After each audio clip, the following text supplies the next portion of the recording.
Contribution supervisor, engineer, site पे RCM और site manager जो भी है सबका कंट्रीब्यूशन होना चाहिए।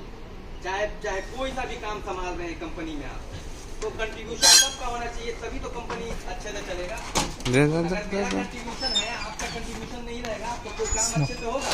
काम में रुकावट पैदा होगा काम में। तो सबसे बड़ा बिहेवियर भी होता है।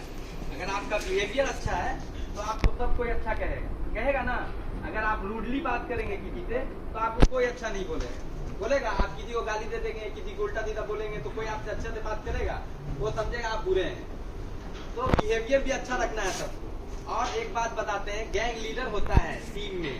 सेफ्टी में हम लोग जब सेफ्टी डिपार्टमेंट में हम लोग ये करते हैं तो फीटर जो होता है वो फीटर सबको हैंडल करता है।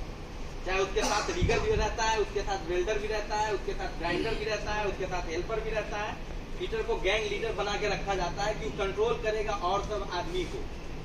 और फीटर को कंट्रोल करेगा सुपरवाइजर और इंजीनियर, और सारे आदमी को सुपरवाइजर कंट्रोल करेगा। सेफ्टी इंश्योर करेगा कि अगर वो सही से काम कर रहा है या नहीं काम कर रहा है, उसके लिए सेफ्टी डिपार्टमेंट है इंश्योर करने के लिए कि उसको सही काम करने के लिए बताया जाए।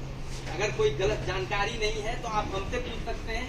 हमको बहुत सारा चीज जो हमको भी जानकारी नहीं है, जो आपको जानकारी होगा।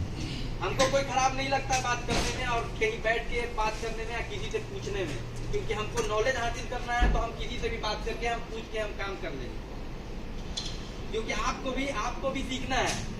जिंदगी में हर चीज सीखने के लिए मिलता है, तो हमको हर चीज सीखने का मौका मिलता है। तो यहाँ भी हम लोग एक काम कर रहे हैं, तो हम लोग एक प्रॉपर टेक्निकल, ये समझिए टेक्निकल वर्क है हमारा। टेक्निकल वर्क है और टेक्निकल वर्क ही प्लांट में काम होता है। जिसके पास कॉमन सेंस होता है अच्छा खासा, उसको देखिएगा वो जल्दी डेवलप करता है, आगे बढ़ता है। अपना भी कॉमन सेंस होना चाहिए, है ना।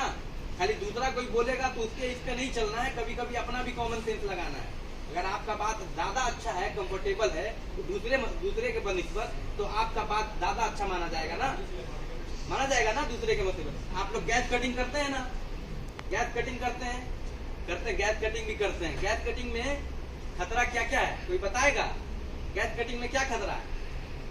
बैक फायर, चलो एक तो बताए, और कोई बताए गैस कटिंग में क्या खतरा है? क्या जोर से बोलिए। रेगुलेटर, चलिए रेगुलेटर खराब हो सकता है, खतरा है इससे भी। आग लगने का खतरा हो सकता है। हाँ, फ्लैशबैक फायर है तो उसको फ्लैशबैक फायर जो होता है, बैक फायर हो सकता है कि नहीं हो सकता है? हाँ, नोजल खराब हो सकता है। हाँ, हो सकता है ना, नोजल खराब, पाइप डैमेज हो सकता है, होस पाइप जो है वो डैमेज हो सकता है, घड़ी खराब हो सकता है, सिलेंडर लीकेज हो सकता है ना। तो ये सबको चेक करना है आपको। अगर उससे सिलेंडर लीकेज है, पता नहीं चल रहा, तो सोप सोल्यूशन होता है, सोप सोल्यूशन से उसको चेक किया जा सकता है ना। और फायर जहाँ भी हॉट वर्क का काम हो रहा है तो आपको पहला बात कि एक फायर एक्सटिंग्विशर आपके पास होना चाहिए, वो भी 3 मीटर के रेडियस के अंदर। अगर ज्यादा दूरी में नहीं रखना है आपको।